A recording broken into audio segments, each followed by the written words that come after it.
강남 유흥가에서 50군데 중에 18곳이 폐업했다, 이런 말도 있어요. 강남에 있어야 될 화류계 분들이 다 핸드폰 안으로 들어가신 거예요. 이 사람이 특정 사이트에 들어가서 BJ를 계속 후원을 하는 거예요. 자기 와이프가 모르는 계좌라고 생각하고 거기서 계속 쏘는데 다 그게 나간 돈이 상당한 거예요. 몇백씩 나가는 거예요. 점점 커져가지고.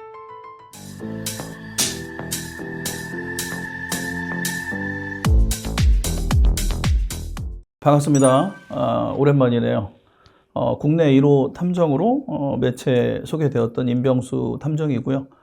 유튜브 임병수의 탐정방송 운영하고 있고, 상간남 상간녀도 잡아내고, 불륜 증거도 찾아내고, 부조리한 기업 조사도 하고, 고위공직자나 어떤 그런 탐관오리들에 관련된 고소고발도 진행하고 있고, 전방위적인 탐정 활동을 하고 있습니다. 반갑습니다. 최근 화류계가 계속 몰락중이다라는 얘기가 나오고 있어요. 특히 룸사롱 같은 화류계 업소, 최근 어느 정도나 규모가 줄어든 건가요? 일단 화류계뿐만 아니라 밤에 뭐 주말이어도 홍대나 압구정동, 뭐 옛날 가로수길이나 강남이나 거의 딱 봐도 반의 반이에요. 반의 반. 그래서 자료를 실제로 찾아보니까 2025년 기준으로 전국 유흥업소 매출이 5분의 1 토막 났다라고 딱 나오더라고요. 술집을 일단 안 가는 거죠. 유흥업소를 안 가는 건데, 안 가니까 노래방도 안 갈 거고, 택시도 안 탈 거고, 대리도 안 부를 거고, 뭐 이렇게 숙취해소제 같은 거 먹어야 되는 편의점이나 그 관련된 어떤 그런 데도 전부 다 도미노처럼 무너지는 거예요. 강남 유흥가에서 50군데 중에 18곳이 폐업했다, 이런 말도 있어요. 매우 큰 매출을 일으키는 포션이 보통 기업이란 말이에요. 회사들이 많이 들어가 있는 경우 법인카드라는 게 있죠.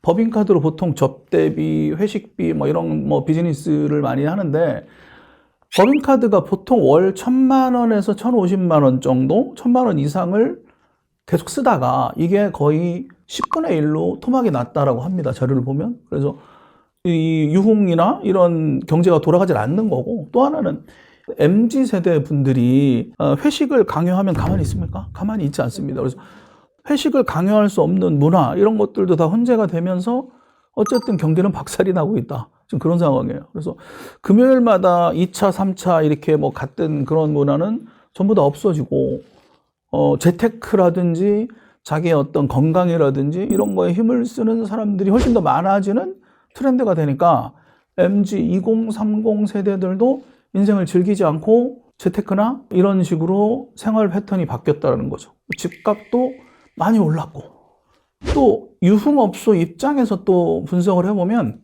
아가씨들이 있죠, 소위 얘기하는. 근데 그 옛날의 아가씨들도 MZ들로 다 세대 교체가 됐으니까 기분 내키는 대로 그냥 하루 이틀 하고 나가고 뭐 이런 경우가 많다라는 거예요. 그러니까 오히려 아가씨들이 갑질을 하고 뭐 공사를 치고 뭐 이런 원인들도 있다라고 하고, 그전에는 사실 우리가 다 알고 있는 것처럼 코로나가 굉장히 큰 이유가 됐죠. 그러니까 버닝썬 게이트도 하나의 또 이유가 됐다라고 봐요. 그렇다면 말씀하신 것 중에서 특히 접대 시스템 같은 경우는 산업 전체의 붕괴를 가져오는 시스템이었다고 판단을 하실까요? 지금 제가 쭉 설명드린 대로 라이프 스타일 자체가 바뀐 거예요. 생각 자체가. 그러니까 누구 뭐 부장님 뭐 딸랑딸랑 이렇게 아부하고 뭐 이런 문화, 조직 문화 자체가 붕괴됐다. 그래서 혼자만의 스스로 놀고 스스로 쓰고 스스로 투자하고 이런 라이프 스타일이 바뀌었다는 게 가장 크고, 그 라이프 스타일 때문에 접대 시스템의 구조 자체가 없어진 거죠.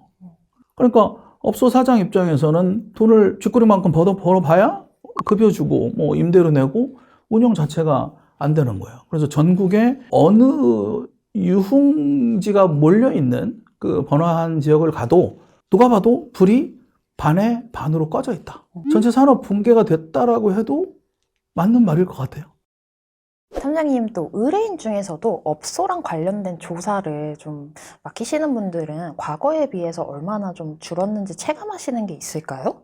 이 업소녀와 일반녀의 외모상의 차이점이 크지가 않아요. 오히려 이분들이 이제 온라인으로 많이 들어갔다고 봅니다. 그러니까 야하게 옷 입고 섹시하게 옷 입고 누군가를 유혹해서 뭐 이런 사람들을 만나려면 술집을 갔어야 돼요. 근데 지금은 그분들이 전부 다 핸드폰 안으로 들어갔다라고 저는 봐요. 쉽게 얘기하면 BJ. 단순하게 가정의 어떤 시야에서 남편이 늦게 들어온다. 그러니까 이 사람이 술집을 가는지를 조사하고 싶다. 집에 늦게 들어오니까 동선을 봐달라. 유흥업소를 출입하는 여부들을 확인해 달라라는 그런 의뢰였었죠, 대부분. 근데 지금은 남편이 뭔가를 핸드폰을 보면서 돈을 마구 쏜다. 그러니까 온라인을 통해서 어떤 여자를 만나는데 그 여자가 화면 속에 있는 여자다. 이 여자가 윤락녀인지 업소녀인지 일반 여자인지 경계가 모호한 거죠. 그리고 우리가 동선을 추적을 해서 일반적으로 업소를 가면 간다, 누군가를 만나서 모텔을 가고 이런 전통적인 방식의 어떤 동선을 파악하는 게 옛날의 업무였다면 지금은 이미 의뢰인들이 탐정한테 의뢰하기 전부터 스마트폰이나 인터넷의 로그 기록이나 그러한 것들을 어느 정도 파악을 한 다음에 그 이후에 현장에서 체증이나 이런 것들을 의뢰하는 경우들이 생겨요. 카드 내역이라든지 메시지, 카톡, 위치 기록, 스마트폰 뭐 이런 걸 통해서 어느 정도 하고 나서 진행을 한다는 거죠. 일종의 이제 백그라운드를 의뢰인분들이 좀 어느 정도 확보를 해서 오는 거네요. 맞습니다. 디지털이 발달이 됐기 때문에 의뢰하는 어떤 레벨의 단계가 이전과는 다르다. 그게 가장 큰 거고, 두 번째는 아까 말씀드린 대로 유흥업소를 안 가더라도 얼마든지 온라인에서 BJ를 만나고 그녀와 소통을 하고 그녀에게 후원을 하고 돈이 오고 가고 백도 택배나 이런 걸로 보내줄 수 있고 그러다가 간헐적으로 만나서 성관계가 갑작스럽게 이루어질 수 있다는 거죠. 그게 많이 달라진 겁니다. 그렇다면 이런 업소 혹은 업소녀와 관련한 조사 사례 중에 좀 제일 기억에 남는 게 있으시면 어떤 게 있을까요? 의사인데 일주일에 한 번씩 특정 호텔을 아침 9시에서 9시 반에 들어갑니다. 매주 특정 요일날 가는데 한 주만 쉽니다. 그 쉬는 주에 생리하는 날이 아닌가 싶은 거예요. 상간녀가.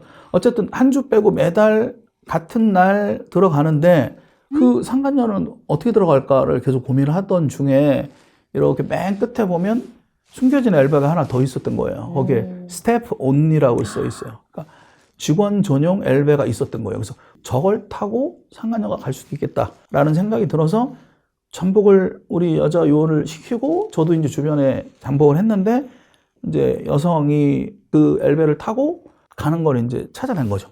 나올 때는 역시나 각자 따로 내려가는 거를 파악을 하고 그 차를 특정을 해서 그 여자를 추적을 했더니 집이 호텔하고 되게 가까운 곳이었던 거예요. 상간녀 집이.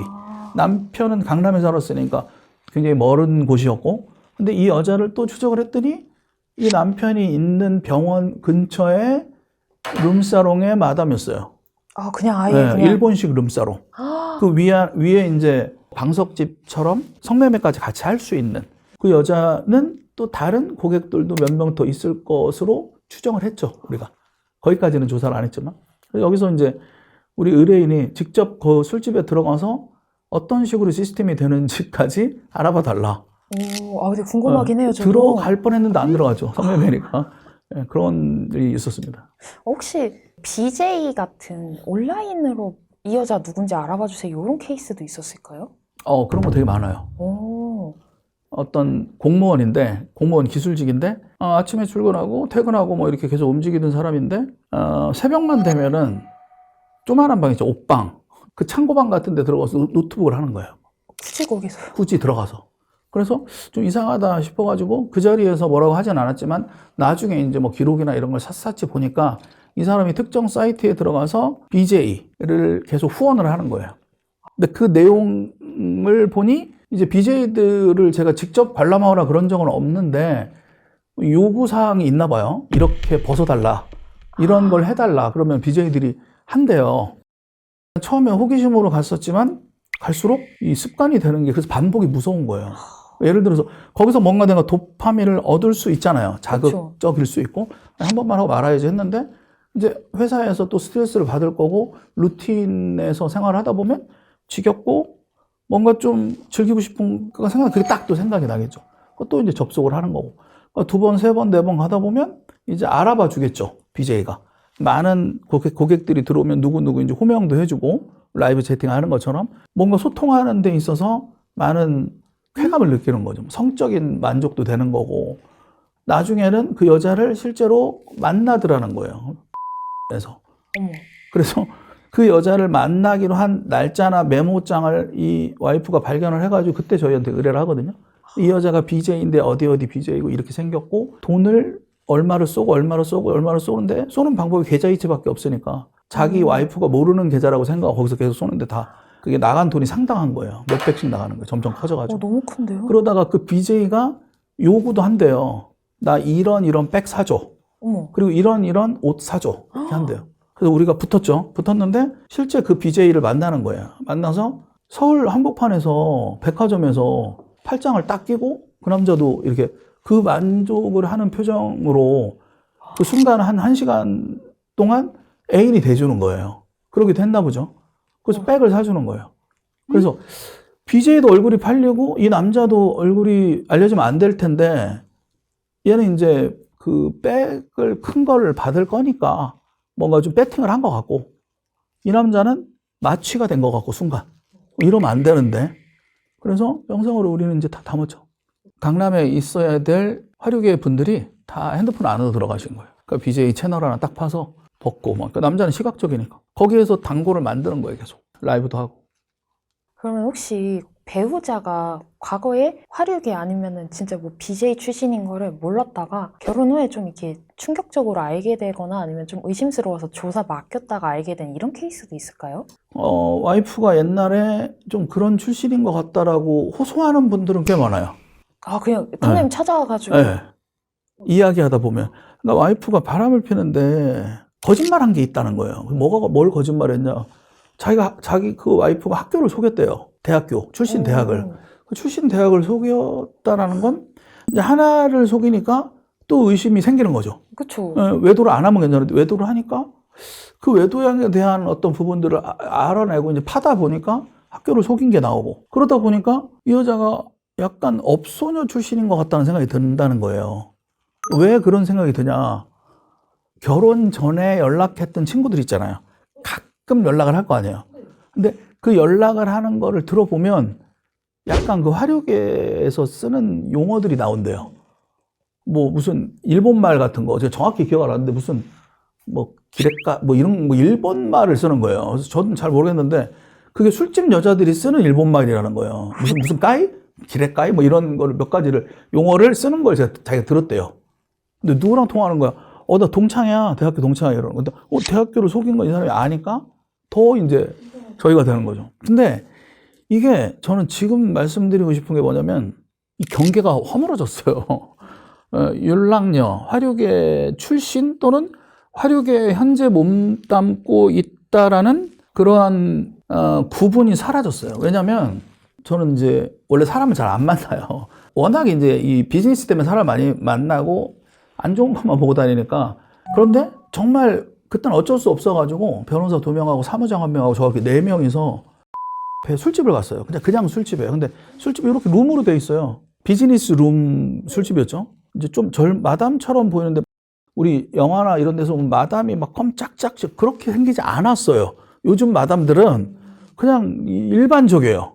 일반적인 요 가게 주인이구나, 호스트. 옆에 이제 편하게 앉아서 절대 값싸게 굴지 않아요. 말도 되게 품위 있게 해요. 근데 조금 있다가 젊은 여자 2명이 들어오는 거예요. 뜬금없이요? 뜬금없이. 그 이제 그냥 자연스럽게 앉히는 거지, 이렇게. 우리는 남자가 4명이었잖아요. 근데 2명을 여기 앉히고 여기 앉히는 거예요. 우리 아이들이나 집에서 보면 좀 그렇겠지만 딱 한 반이었으니까 몇 년 전에. 아, 근데 이건 네. 뜬금없이 예상치도 못하게 막 이런 거니까. 그러니까 아가씨가 나오는 술집인 거예요. 전혀 몰랐을 것 같아요. 그런 룸인 거예요. 근데 그 여성들이 화류계 여성처럼 안 보여요. 몇 살이니? 그러니까 25살이래요. 대학생이래요. 그 진짜 학생증을 딱 보여주는 거예요. 신분증도 보여주고 주민등록증도 보여주고. 근데 명문대학교 간 거예요. 저는 되게 충격이었거든요, 그게. 근데 우리 옆에 같이 갔던 변호사랑 사무장은 굉장히 자연스러운 거예요. 자기 여기 단골집이고 괜찮대요. 그래서 어쨌든 거기에서 이제 착지기가 시작이 되는 거예요. 25살짜리 여대생이 여기를 왜 오겠어요? 자기가 이걸 업으로 하기에 올까요? 스폰을 잡으러 오는 거예요, 스폰을. 나이가 좀 많은 여자들은 그 주거지 안에 들어가 있는 노래방들 밀집된데 이런데 네네. 아까 막걸리도 좋아하고 이렇게 생긴 아저씨들을 상대로 하는 그런 노래방을 공략해서 노래방 도우미로 들어가서 스폰을 잡아요. 그리고 이런 비즈니스 룸이나 의사, 뭐 변호사 이런 전문직들이 있는 데는 레벨이 돼야 되는 거예요. 20대 중반, 무슨 대학 이상, 진짜 신분하게 다 하고 걔네들 딱 넣는 거예요. 딸 같은 애들. 그리고 정말 어린 친구들인데 스폰을 만나야 되겠다. 근데 이런 뭐 비즈니스 룸이 아니고 편하게 좀 만나야 되겠다. 그런 애들이 많이 가는 데가 이제 바예요. 근데 그 여자아이들이 스폰을 찾기 위해서 바에서 찾는 거죠. 제가 옛날에 이제 의뢰했던 여기도 이제 공무원인데 특수직 공무원인데 여자가 회사 안에도 여자가 있고 또 젊은 여자도 있고 나이가 좀 있는 여자도 있고 그런 거예요. 그래서 여자가 3명인데 도대체 와이프는 궁금한 거예요. 이 여자들 어디서 만났을까 궁금한 거예요. 직장 내에 있는 불륜 커플 이외에 나머지 2명은 이해가 안 된다는 거예요. 그러니까 나머지 이 어린 친구는 바에서 만났고 그리고 이 나이가 많은 이 여자는 회사에서 접대 갔다가 노래방에서 만난 거예요. 그러니까 나이가 좀 많은 아줌마들은 노래방 도우미로 들어온다는 거죠. 이분들이 전부 다 중요한 건 본업이 있는 분들도 많아요. 그리고 나 잠실 살아. 뭐 나 어디 뭐 목동 네. 살아. 우리 애가 의대 다녀. 이런 분인데 나와가지고 하시는 분들도 있고. 그러니까 낮에는 평범한 가정주부예요. 그리고 고가의 아파트 사는 분들도 많아요. 약간 이런 유흥업계 관련 종사자들한테 꾸준히 당하는 탐정님이 봤을 때 최고의 호구 사례가 있다면 뭐가 있을까요? 마음을 마취를 시켜가지고 내가 눈앞에 안 보이면 미칠 지경으로 만들어 놓는 거 홀려놓은 거예요. 그 사람이 나를 사랑하게 만드는 거죠. 그래서 매일 만나다가 하루 이틀 뭐 연락하다가 안 되거나 그러면 불안해하고 가스라이팅을 시키고 완전히 자기한테 중독되게 만들어 놓는다면 굳이 내가 강도나 절도나 사기를 하지 않아도 돈을 준다는 거죠, 스스로. 그래서 그게 꽃뱀이거든요. 근데 본인이 줬잖아요, 돈을. 그렇죠. 돈 줬는데 범죄가 아니거든, 근데. 그 꽃뱀을 뭘로 할 수 있을까? 우리 죄형 법정주의인데 법은 꽃뱀을 뭘로 처벌하겠어요? 처벌할 수가 없는 거예요. 매출 100억짜리 회사 법인 대표인데 나이가 많아요. 70이 넘었어. 아이들은 다 컸어. 시집장가 다 가고 전문직이야. 근데 재산이 많잖아요. 아버지가 돌아가시면 저 100억을 3분의 1이니까 우리가 3남매니까 33억은 내 거다 라고 생각하겠죠. 근데 아버지가 그냥 취미생활만 하시면 좋은데 꽃뱀을 만나. 30대 후반 꽃뱀이 오빠 이러면서 이 사람의 성적 취향을 완전 충족시켜주는 거야. 하트뽕 이 사람 없으면 안 되게 만들어 놓는 거죠. 탐정님 찾아와서 우리 아버지 어머니 옆에 있는 이 꽃뱀 제비 좀 떼주세요라고 했던 실제 분들 사건을 중에 얘기하는 거예요 지금. 사건이에요 이게. 네. 이 꽃뱀이 돌싱인데 애도 있어. 그러니까 이 아이를 유학을 보냈어요. 그 유학을 간 아이의 유학 자금을 송금합니다. 아버지 돈으로. 아버지가. 그 유학 비용이 월 1,000이에요. 그걸 자식들이 알게 돼요. 이 여자가 이제 하는 사업이 또 있어요. 거기에 월세 다 내주고 거기에 직원들이 있어요. 직원 월급을 묻혔어 자기야. 그래? 이 직원들을 이 여자까지 포함해서 4명을 이 100억 매출의 회사의 법인에 직원으로 등록을 해요. 그래서 이 사람들 포함해서 월급을 여기서 쏴줍니다. 유령 직원 하는 거죠. 그 법인 대표들이 세금으로 빠져나갈 돈이니까 어차피 가족들을 막 직원으로 놓고 뭐 이런 짓 많이 하죠. 그 다 법에 걸리는 거거든요. 근데 이제는 여기서부터 이제 어떤 일이 벌어지냐면 이 여성분이 집에 들어와요. 살기 시작해요. 자녀들이 쳐들어가요, 거기를. 집으로. 쳐들어가요. 근데 그 여자랑 이제 큰 싸움이 나는 거예요. 아빠가 이제 대노하는 거예요. 내가 요만큼은 주려고 했는데 너는 1원도 없어, 니네 다. 그래서 다 완전히 척져버리는 거예요. 그럼 약간 이런 분들만의 외적인 거 아니더라도 말투나 행동 거지의 특징이 있을까요, 좀? 외모를 보고 판단하는 것보다도 이렇게 이야기를 하고 상담을 하면서 반복적으로 관찰되는 그런 걸 통해서 판단하는 게 훨씬 더 많은 것 같고 시간이 좀 걸리겠죠. 그래서 외모만 봐서 판단할 수 없으니까. 저희 그럼 마지막으로 흔히 이제 화류계와 관련된 거는 다 습관이다라는 말이 있는데 실제 사례를 가까이에서 접하고 계시는 탐정님이 느끼신 점 그리고 시청자들에 대한 조언 부탁드립니다. 네, 이건 완전히 중독이에요. 처음에 아예 발을 디디지 말아야 돼요. 고기 맛을 안 봐야 고기가 뭔지를 모르는데 의외로 되게 단순한 동기를 가지고 가게 되거든요. 실제로 이제 우리 의뢰인들 얘기를 제가 많이 듣잖아요. 그러면 왜 룸사롱 가서 짜장면을 시켜 먹냐고. 집에 와서 짜장면을 시켜 먹으면 되는데, 저처럼 사무실에 짜장면을 시켜 먹으면 되는데, 내가 배가 고픈 거야. 오늘 너무 열심히 일을 했고 출출해. 근데 자기가 자주 가는 마담한테 전화를 한 거예요. 오빠 한 끼도 못 먹었다 오늘? 이러는 거예요. 그 마담이 오빠 지금 짜장면 시켜놓을 테니까 빨리 와. 알았어. 가는 거예요. 그리고 자기는 거기서 100만 원, 200만 원 쓰는 거죠. 이 중국집에 전화를 하셔야지 마담한테 전화를 하셔. 그게 습관인 거예요. 가면 배고픈 거, 식사, 그 다음 술, 취하는 거, 그 다음 여성, 그리고 오빠라고 불러주잖아요, 지금 방금. 근데 그거에 중독이 되는 거죠, 남자가. 그래서 이제 그게 습관이 돼서 걔는 스트레스 받으면 거기를 계속하고 자주 가는 거죠. 그래서 일단 이런 일상생활하는 자기 루틴을 객관적으로 객관화해서 메타인지를 한 후에 벗어나야죠, 그거를. 벗어나야 되고 그런 친구를 사귀면 안 된다. 그런 게 중요할 거. 또 어떤 분이 동창회를 나간 거예요. 동창회를 나갔는데 그 동창 중에 영업직을 수행하는 술상무가 하나 있어요. 그 친구랑 어울리면서 이제 패턴이 바뀐 거예요. 그러니까 어느 순간부터 이 남자가 계속 늦게 들어오고 술 먹고 늦게 들어오고 뭐 이런데 뭐 묻혀 들어오고 주말에 계속 골프 약속 잡고 그 친구를 만나서 그런 거죠. 그래서 이 뷰인사이드 시청자분들은 남편이 어떤 친구를 만나는지 어렸을 때 우리 아이들 친구 잘 만나요. 똑같아요. 그래서 남자들은 단순하니까 그 친구를 이렇게 잘라버릴 수 있도록 해야 되고 필요하면 핸드폰도 번호도 바꿔버리고 필요하면 이사도 가고 그런 관리가 필요하고 그 맛을 들이면 이제 그때부터 이제 큰 돈이 나가기 시작하고 나중에는 그 여자가 진짜 붙을 수도 있다. 쉽지가 않다.